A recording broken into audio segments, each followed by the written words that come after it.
Hello and welcome back to All Things Money. I'm your host, David Blain. We thank you for joining us today. We're in the midst of an excellent discussion, I think, on statistics, the business world, the government, Congress. People put a tremendous amount of faith and reliance on statistics produced by the government.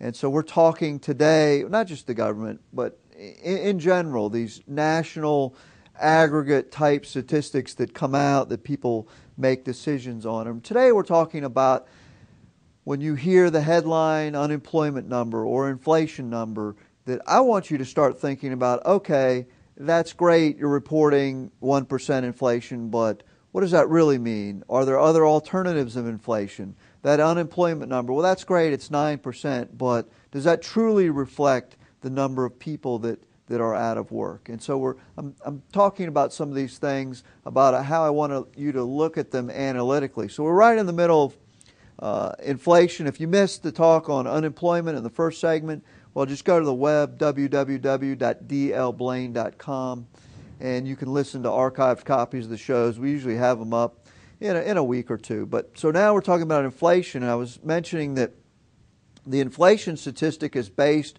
on a basket of goods, and as the price of goods rises, they're taken out of the basket. And one thing that I can think of that would be a good example is brick in homes. This is not necessarily in the CPI, but it's something that I was dealing with the other day. It comes to mind. It used to be, back in the 70s and 80s, every house was made of brick. If you had a 1,200 square foot home, an 800 square foot home, it was made of cinder block or brick.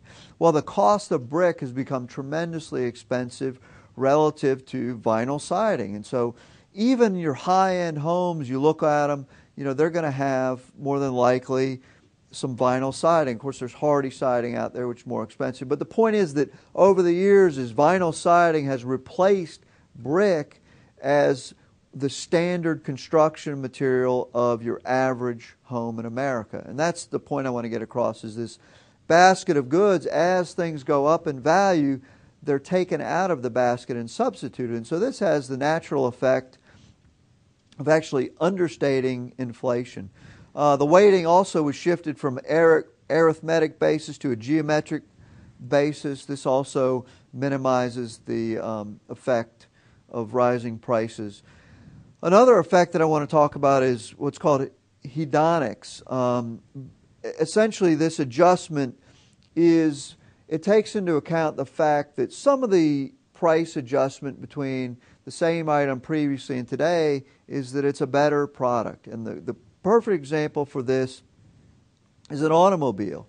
You say, well, my grandfather bought a car in 1940 and it was $2,000. Well, that's great. Today, an automobile, $35,000, $40,000. You multiply it out and you say, okay, there's the inflation rate. The price of a car has gone up tremendously. Well, what this hedonic adjustment is designed to do is try to look at the fact that, well, your grandfather's car didn't have an airbag, didn't have anti-lock brakes, didn't have an MP3 player, didn't have leather seats, didn't have a backup camera on it, didn't have all these safety features. It didn't get 35 miles to the gallon. It didn't have catalytic converters. It was, all these different improvements. So you can't just take a car and simply adjust for the price of inflation. Unfortunately, once again, in theory, this is great, but in practice, it's extremely hard to make that adjustment. I mean, your guess is as good as mine how you adjust that relative quality in a prior year to a subsequent year. A TV of 1970 is not the same as a half-inch thick, high-def TV that hangs on your wall. But making that adjustment is very difficult to make.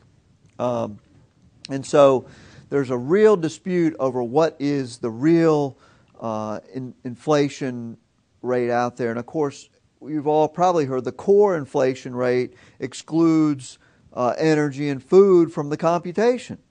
And so while many economists support the CPI calculation as theoretically and mathematically sound, others would say it's a blatant attempt by the government to underreport information, underreport the rate of inflation.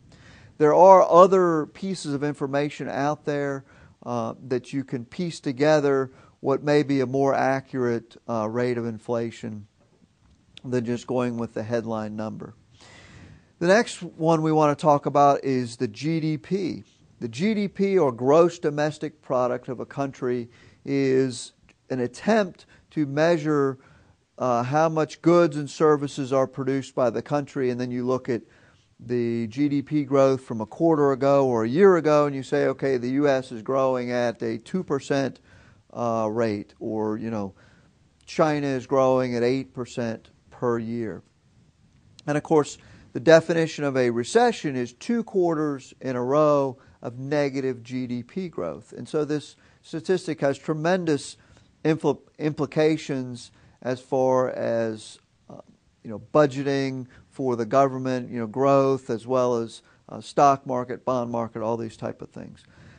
So there's a couple of problems. I mean, if you could just imagine the aggregate output of 330 million people in the United States trying to measure it. Most people can't even keep track of their own budget and household and spending. How much you spend on things a month, let alone the government. So we're coming up on a break here. Let me cut it off there. When we come back, we'll pick up and get more into the problems with the GDP. So for All Things Money, I'm David Blain, and we'll be right back after a few short messages.